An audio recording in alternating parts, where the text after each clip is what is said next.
Hello भाई लोग, कैसे हैं।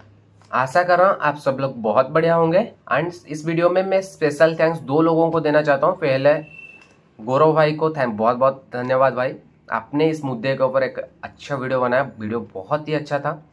एंड इसके वजह से और भी बाकी लोगों को पता चल जाएगा एनआईटी कैसे काम करता है इस प्रोग्राम के थ्रू।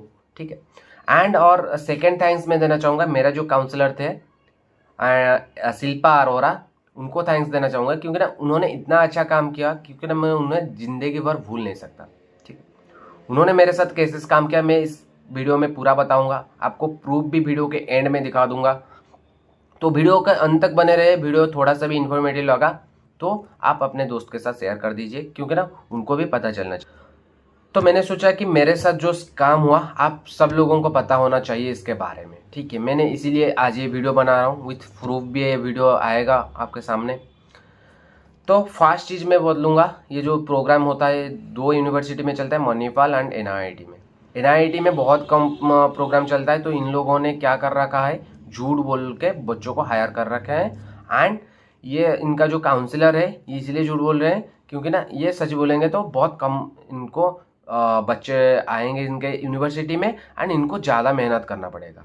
ठीक है, इन्होंने इसीलिए एक सेल्स जॉब को इन्होंने ऑपरेशन का नाम दे दिया। ठीक है, जिसमें ज़्यादा सेल्स भी बहुत ज़्यादा सेल्स का प्रेशर होता है, उन्होंने प्योरली ऑपरेशन मेंशन कर दिया। ठीक है, चलो मेरे कहानी बताता हूँ, मैं कहाँ से मेरे साथ काम स्टार्ट हुआ, कहाँ एंड हुआ, पूरा चीज़ बताता हूँ।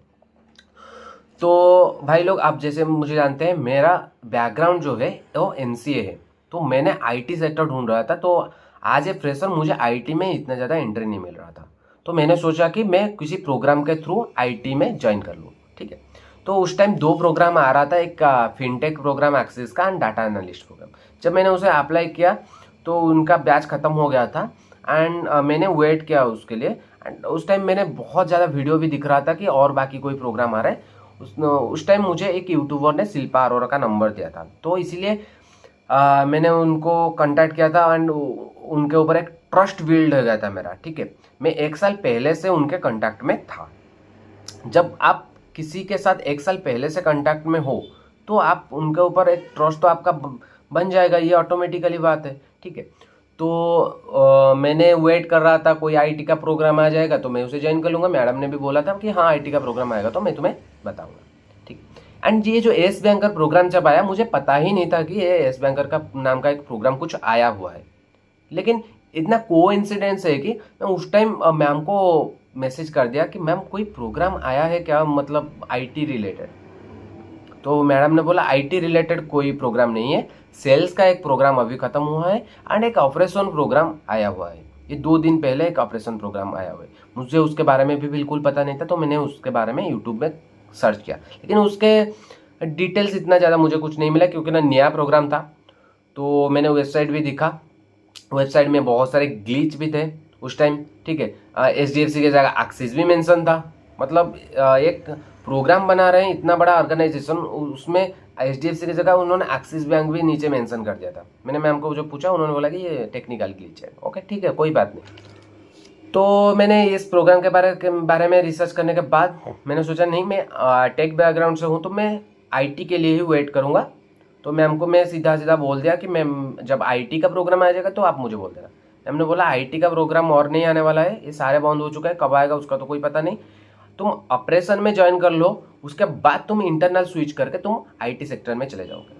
तो ये जरा सा झूठा, मैं इतना इंक्वायरी अभी ज्वाइन करने के बाद क्या कैसे इंटरनल स्विच करके आईटी में जाते हैं ये मुझे पता नहीं चला। मैं जितने लोगों को पता उनको भी पता नहीं, किसी को भी पता नहीं कि इंटरनल स्विच करके आईटी सेक्टर में कैसे जाते हैं। ठीक है, तो इनको कैसे पता चला वो भी मुझे पता नहीं। ठीक है, जो काम करते हैं एचडीएफसी में उन लोगों को पता नहीं कि कैसे स्विच करते हैं, लेकिन एनआईटी के काउंसिलर को पता है कि इंटरनल स्विच करके जा सकते हैं। यदि जा सकते हैं, जब मैंने इतना प्रॉब्लम में फंस गया, आपको कांटेक्ट किया, शिल्पा अरोरा ने मेरा मैसेज का रिप्लाई भी नहीं दिया, उन्होंने रिप्लाई करना भी बंद कर दिया। तो उन्होंने पहले बोला था कि मैं तुम्हें हेल्प करूंगा स्विच करने के लिए। मैं जानता हूँ बहुत सारे कैंडिडेट्स को जो ऑपरेशन में जाकर काम कर रहे थे या सेल्स में जाकर काम कर रहे थे, उसके बाद इंटरनल स्विच करके वो आईटी में अभी काम कर रहे हैं एचडीएफसी में, तो उनके थ्रू मैं तुम्हें हेल्प कर दूंगा। लेकिन जब हेल्प की बात आई तो मैम को मैंने बहुत कांटेक्ट किया, लेकिन मैम ने बोला कि उनके साथ कांटेक्ट नहीं हो पा रहा है, ये हो रहा है, वो हो रहा है, बहुत सारे मुझे बहाना बनाया उन्होंने। उसके बाद मेरा कॉल भी उठाना बंद कर दिया, मैसेज का रिप्लाई भी नहीं दिया उन्होंने, ठीक है। तो ये मिसकम्युनिकेशन नहीं था। मैं एमसीए बैकग्राउंड का था, मैं टेक बैकग्राउंड का बंदा कोई भी सेल्स में जाने के लिए कभी भी रेडी नहीं होगा, ठीक है। इन्होंने जानबूझ के मुझे ये ऑपरेशन प्रोग्राम बोला एंड ये जो इंटरनल स्विच का मुझे पाथ भी दिखाया, जैसे कि मैं इस प्रोग्राम के लिए राजी हो जाऊंगा। तो मैं 1 साल पहले इनके साथ कांटेक्ट में था, तो मेरा भी एक ट्रस्ट था इनके ऊपर कि हाँ मैम इतना बोल रहे हैं तो कर ही लेंगे कुछ। एंड ऑपरेशन का प्रोग्राम भी इतना खराब नहीं होता है। जब आप एक रेपुटेड बैंक में जाके ऑपरेशन का काम करते हो या आईटी का काम करो तो ठीक है, अच्छा खासा सैलरी भी मिल रहा है। एंड सैलरी उन्होंने मुझे बोला था कि 29 या 28 के आ जाएगा। 29 क्लियरली मेंशन किया था, वो प्रूफ मैं आपको इस वीडियो के एंड तक दिखा दूंगा, ठीक है। तो एक ट्रस्ट भी आ गया था, ठीक है। मैंने बोला रेपुटेड बैंक है, ऑपरेशन का प्रोग्राम है, 29 सैलरी मिल रहा है एंड अनएम्प्लॉयमेंट तो बहुत ज़्यादा है इंडिया में। तो मैंने सोचा कि भाई खाली बैठने से अच्छा है चलो इसमें जॉब कर लो। उसके बाद आईटी का कब आएगा तो पता नहीं, ठीक है। मैम ने तो बोल दिया कब आएगा पता नहीं, चलो ठीक है जॉब ज्वाइन कर लेते हैं। तो ये चीज़ जो है ये मिसकम्युनिकेशन, मैं क्लियरली बताऊंगा मिसकम्युनिकेशन नहीं था। मैम ने जानबूझकर मुझे झूठ बोला कि मैं ये चीज़ तुम्हें हेल्प कर दूंगा, जो फेक प्रोमिस मेरे से किया, ठीक है। तो उसके बाद उन्होंने बोला कि प्योर ऑपरेशन जॉब है, जो कि आप 2 वीडियो मेरा देख सकते हैं। मैंने ये एक्चुअली प्योर ऑपरेशन जॉब है, क्या इसमें सेल्स का कितना प्रेशर रहता है मैंने सारे चीज़ बता रखा है। जिन्होंने इस वीडियो को नहीं देखा, मेरे डिस्क्रिप्शन में वो वीडियो का लिंक दे दूंगा, वहाँ पे जाके देख सकते हैं, ठीक है। इसमें कितना ज़्यादा हेवी सेल्स का प्रेशर रहता है। ऑपरेशन करो दिन भर, उसके बाद जाके सेल्स भी करना पड़ता है। एंड ऐसे भी कुछ ब्रांचेस है, मेरे दोस्त हैं, उनको उनका बीएम तो ये बोल दिया कि तुम फील्ड में जाके सेल्स करो। एंड एक हमारा फास्ट ब्याज के बंदा जिसको अब तक प्लेसमेंट भी नहीं मिला, अब तक प्लेसमेंट नहीं मिला, उसके ऊपर भी मैं एक वीडियो लाऊंगा भाई लोग, ठीक है। एंड मैंने सारे चीज़ को नोट कर दिया है, क्योंकि ना कोई भी एक चीज़ छूट ना जाए इधर से। ये तो मुझे फेक प्रोमिस में हमने कर लिया, ठीक है। एंड मैंने जब मुझे ऑफर लेटर मिल गया था POL, ठीक है, उसके बाद मैं भी कंफ्यूज था कि इसको ज्वाइन करना सही होगा कि नहीं होगा। एंड जब हमें जॉब डिस्क्रिप्शन मिला उसमें क्रॉस सेल के बारे में थोड़ा बहुत लिखा हुआ था। तो क्रॉस सेल का मतलब होता है, वहाँ पे ज़्यादातर लिखा होता है कि लीड जनरेट करना पड़ेगा। मैंने मैम को पूछा इसके बारे में कि आपने तो बोल रहे थे ये ऑपरेशन प्रोग्राम है, तो यहाँ पे फिर सेल्स के बारे में क्यों लिखा है? तो मैम ने बोला कि ये लीड जनरेट करना होगा। ये लीड आपको आपका जो RM होगा, फॉर एग्जांपल मुझे ऐसे समझाया था कि आप कोई भी काम कर रहे हो, आप ऑपरेशन में टेलर में हो, आपके पास कैश डिपॉजिट करने के लिए कोई आ रहा है, तो वो बोल रहा है कि मेरा घर पे किसी का अकाउंट खुलवाना है या कुछ करना है, तो उसको आप आपके RM के पास भेज देना, बस इतना ही काम करना है, ये इस टाइप का करना है। बोला ये तो कोई सेल्समैन नहीं आता है, बस हाँ कोई भी पूछेगा तो उसमें मुझे भेजने में क्या दिक्कत है, ब्रांच का ही ग्रोथ होगा तो मेरा क्या दिक्कत है, ठीक है। मैं बोला ठीक है। तो उन्होंने बोला कि ये इससे ज़्यादा तुम्हें प्रेशर तो नहीं मिलेगा। एंड मैं सैलरी के बारे में भी बहुत बार पूछा है, मैं हमने बोला 29,000 मिलेगा, 4.4 LP है लेकिन 29,000 मिलेगा, ठीक है। एंड ये लोग ये जानबूझ के इसीलिए बोलते हैं कि कैंडिडेट इनके बातों में आ जाए एंड ये प्रोग्राम ज्वाइन कर ले। तो ये मिसकम्युनिकेशन इसीलिए नहीं था, मैं ये बोलूँगा, क्योंकि ना अभी भी ये लोग ये काम चला रहे हैं। क्योंकि ना अभी एक शिवांगी सोनी नाम का एक काउंसलर ने पकड़ा गया था मेरे साथ काम करते हुए, उसका वीडियो भी मैं डाल रखा हूँ, वो भी आप चेक कर सकते हैं, उनका कॉल रिकॉर्डिंग के साथ मैंने डाला था, ठीक है। तो ये लोग इस जानबूझ के कर रहे हैं, इसीलिए अभी भी कर रहे हैं। अभी भी इतने सारे बैच NIT से आ चुके हैं, उनका रिव्यू आप नहीं ले सकते। उनका रिव्यू तो आप लेते होंगे ना, उन्होंने भी बोला होगा कि हाँ सेल्स का प्रेशर अभी बैंक में इतना चल रहा है, ये नहीं ये नहीं, हमने तो क्लियरली आपको बताया है। उसके बाद भी आपका मैनेजमेंट इन काउंसलर को कैसे बोल रहा है कि आप बोलोगे ये प्योर ऑपरेशन जॉब है एंड इतना सैलरी मिलेगा, अब जबकि रियलिटी में 24,000 मिल रहा है। एंड ये पोस्ट वाकई ये फ्री ऑफ पोस्ट था। मैंने जब ज्वाइन किया, मेरा जो टेलर थे वहाँ पे उन्होंने रिजाइन डाल चुका था, तो उन्होंने मुझे बोला कि तुमने इसको कैसे ज्वाइन किया? तो मैंने बोला कि मैं एक प्रोग्राम के थ्रू आया हूँ। उन्होंने बोला तू इतना पैसा खर्चा करके प्रोग्राम में इस पोस्ट के लिए आया है? बोला आपने कैसे ज्वाइन किया था? तो उन्होंने बोला कि मैं तो डायरेक्ट इधर ज्वाइन किया था, आया था BM एंड मेरा क्लस्टर ने मेरा इंटरव्यू लिया था एंड मेरा सिलेक्शन हो गया। मैं बोला तो सही था भाई, फ्री का पोस्ट मुझे चुना लगा दिया एक 1.77 लाख में। एंड सैलरी का काम तो इन्होंने किया इनका। और हाँ, और एक चीज था जो कि लोकेशन के बारे में, वो तो मैंने बोलना भूल गया। एंड इन्होंने पूरा प्रॉमिस किया था कि लोकेशन जो होगा आपका होम टाउन में ही मिल जाएगा, क्योंकि ना ये फर्स्ट बैच था तो आपको होम टाउन में ही पोस्टिंग मिल जाएगा, लेकिन सेकंड बैच ऑनवर्ड्स आपको मिल सकता है, उसका कोई गारंटी हम नहीं दे सकते, क्योंकि ना ये चाहते थे कि अभी जितना ज़्यादा बच्चे हो सके इस बैच में आ जाइए। ठीक है, तो मैंने सोचा हाँ होम टाउन में मिल जाएगा, तो 29 के सैलरी मेरा काट पीट के ये 9,000 मेरा वो लोन के अमाउंट हटा दो और 20,000 होम टाउन में काफ़ी होता है एक फ्रेशर्स के लिए।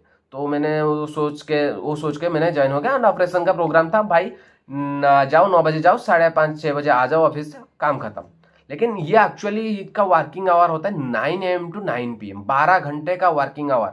जब तुम्हारा काम भी खत्म हो जाएगा ना, तुम्हारा ऑपरेशन का काम खत्म हो गया, आज सेल्स का तो देखो 5 बजे के बाद तो कोई कस्टमर आता नहीं है, तुम कॉलिंग फॉलिंग करोगे करोगे उसके बाद तुम बोलोगे मैं घर जा रहा हूँ सर, तो इनका जो भी PPA होते हैं, पर्सनल बैंकर ऑथराइजर या तुम्हारा BM, वो बोलते हैं कि इतने जल्दी घर जाके क्या करोगे। मतलब इसका मतलब क्या है मुझे समझ में नहीं आता। मतलब मैं बैंक में 10 बजे तक बैठा रहूं। मैं इसीलिए बैंक को ज्वाइन किया कि बैंक ही मेरा घर है। मैं दिन का 9 बजे जाऊंगा और रात के 10 बजे आऊंगा। 7-8 बजे जब बोलोगे तुम घर जाने के लिए, ये लोग बोलेंगे इतना जल्दी जाके क्या करोगे, बैठ के कॉलिंग करो, सेल्स करो, बिजनेस क्या हुआ है, ये सवाल आता है जब तुम घर जाने के लिए निकलते हो। सोचो क्या हाल होगा उस टाइम, तुम जब एक ऑपरेशन सोच के एक टेक बैकग्राउंड से आए होगे इसमें। एंड इसमें फास्ट बैच में तो मैं बोलूंगा जितने भी हम कैंडिडेट थे सारे लोग ने ये ऑपरेशन सोच के ही आए थे। कोई भी एक बंदा नहीं था जो कि सेल्स सोच के आया था, कि ना इन्होंने प्योर ऑपरेशन मेंशन किया था। एंड सेल्स में कितना प्रेशर होता है ये सब लोगों को पता है। चलो मैं आपको प्रूफ दिखाता हूँ अभी। तो चलो यहाँ पे मैम का पूरा एक्सप्लोर कर लेते हैं ये चीज़, जो मैंने वो झूठ बोला था। तो यहाँ पे मैंने उन्होंने जितने बार ऑपरेशन के बारे में बोला है, मैं इसको सर्च करता हूँ यहाँ पे उनके चार्ट पे, वहाँ पे दिख जाएगा। देखो मैंने मैम को कितना अच्छे से रिक्वेस्ट किया है, please give me reference for operation और IT प्रोफाइल।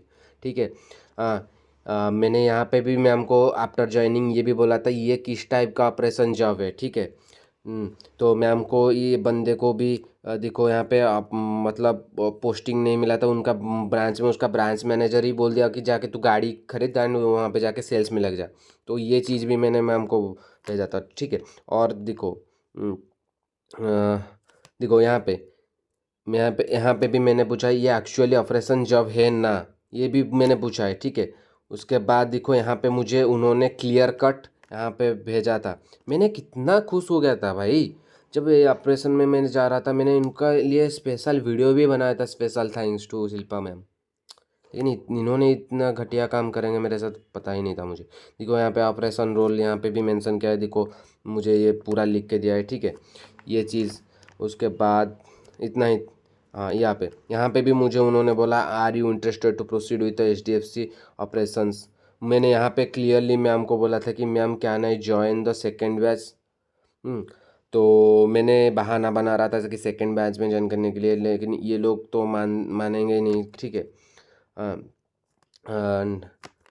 और भी क्या मैंने यहाँ पे भी पूछा कि मैम को ऑपरेशन रोल के बारे में कुछ अपडेट्स। मैंने पूरा देखो भाई बहुत पहले से मैंने कांटेक्ट में था। ठीक है, देखो यहाँ पे पूरा प्रूफ आपको दिखा दिया उन्होंने, ऑपरेशन के नाम में मुझे कितना चूना लगाया है। ठीक है, ये तो सबसे बड़ा प्रूफ है। उन्होंने पूरा HDFC का ये वेबसाइट लेके मुझे स्क्रीनशॉट करके ये उन्होंने भेज दिया कि ये ऑपरेशन प्रोग्राम है। मैंने क्या भाई क्या बोलूँ इसके बारे में, मुझे तो कुछ समझ नहीं आ रहा है, इतना झूठ कोई कैसे बोल सकता है। एंड सैलरी के बारे में भी मैं आपको प्रूफ दिखा देता हूँ। इनके सैलरी के मुझे कितना बोला था, एक मिनट में मुझे उन्होंने 29 के बोला था। डायरेक्ट सर्च कर लेते हैं। ठीक है, तो यहाँ पे ये चीज़ तुम लोग देख लो। मैं यहाँ पे बोला था कि मैम CTC में लोन बेनिफिट्स इंक्लूड होता है ना, मैम ने बोला था yes variables will there. Ma'am ने बोला, मैम को बोला था कि इन हैंड कितना मिलेगा, ठीक है। उन्होंने बोला था 29 के। आप एक बड़ा सा ऑर्गेनाइजेशन में काम कर रहे हो, आप एक काउंसिलर हो। काउंसिलर मतलब आप किसी को गाइड कर रहे हो, लेकिन आपको इन हैंड सैलरी का जो इंग्लिश का मीनिंग तो पता होगा ना, ये भी आपको पता नहीं था। हाँ, तो उन्होंने कैसे मुझे यहाँ पे 29 के बोला, मुझे भी समझ नहीं आ रहा है, जबकि मुझे अब 24 के मिल रहा था। तो इतना सब कुछ मैं प्रूफ दे दिया, और भी बहुत सारे प्रूफ्स मैंने नहीं रखा उस टाइम में, चार्ट वार्ट बहुत सारे डिलीट हो गया। एंड मैंने उस टाइम कॉल को भी रिकॉर्डिंग नहीं किया था, उस टाइम कॉल रिकॉर्ड नहीं किया था, क्योंकि इनके ऊपर एक ट्रस्ट था कि मैम झूठ नहीं बोलेंगे। लेकिन मतलब आप शिल्पा अरोरा इस वीडियो को दिख रहे होंगे तो आपको थोड़ा सा शर्म आना चाहिए। जो बंदा आपके ऊपर इतना ट्रस्ट करके इस प्रोग्राम को ज्वाइन किया था, आपने उसका कैरियर ही ख़राब करके रख दिया, उतना पैसा नुकसान कर दिया जो आपके ऊपर ट्रस्ट कर रहा था। छोड़ो, और कुछ नहीं बोलूँगा इनके ऊपर। इनको तो खुद को तो शर्म नहीं आ रहा है, तो मैं क्या बोलूँ। मुझे हेल्प करने के बोलने के बाद भी मुझे उन्होंने हेल्प भी नहीं किया, ठीक है। मैं इनका चैटिंग भी दिखा देता हूँ। हाँ, तो यहाँ पे कुछ दिन पहले भी उनके साथ मेरा चैटिंग हुआ था। देखो, मैंने बोला कैसे हैं शिल्पा मैम, तब जाके मुझे रिप्लाई आया कि सेम आज, थैंक फॉर आस्किंग, आप बताइए। मैं बोला बढ़िया हूँ, आपने जो इतना मदद किया मेरा कैसे भूल सकता हूँ, सही है ना। तो देखो, क्योंकि ना उसके पहले भी मैंने February 13 में मैसेज किया था, ठीक है। उन्होंने February 13 है, April 9 हो गया, तब तक मुझे रिप्लाई नहीं दिया। सोचो, क्या बोलूँगा। चलो, वीडियो के यहाँ पे एंड करते हैं। तो भाई लोग, कैसे लगा इस वीडियो, मेरे पूरा जर्नी जो कि मैंने बोल दिया। अभी मैं रिजाइन करके घर पे हूँ, तो मेरा अभी इतना पैसा लॉस हो गया है, क्या करें, अभी कुछ नहीं कर सकते। एंड ये लोग कुछ भी स्टेप नहीं लेंगे इसके रिगार्डिंग, ठीक है। ये लोगों को मैंने बहुत बार कम्युनिकेट करने के लिए ट्राई किया, उनको बोला कि इसके रिगार्डिंग कुछ स्टेप लो। उन्होंने बोला ये मिसकम्युनिकेशन है, छोड़ो उसको। क्या भाई, आप मिसकम्युनिकेशन करोगे, हमारा 1.77 लाख पानी में गया। आपकी मिसकम्युनिकेशन वजह से हमारा कैरियर ही बर्बाद हो रहा है। तो उसके ऊपर स्टेप लेना चाहिए कि नहीं, क्या करना चाहिए, आप लोग जाके कमेंट बॉक्स में कमेंट कर देना। मेरा पूरा एक्सपीरियंस बता दिया। फिर मिलते हैं एक अच्छे वीडियो के साथ, तब तक जय जगन्नाथ।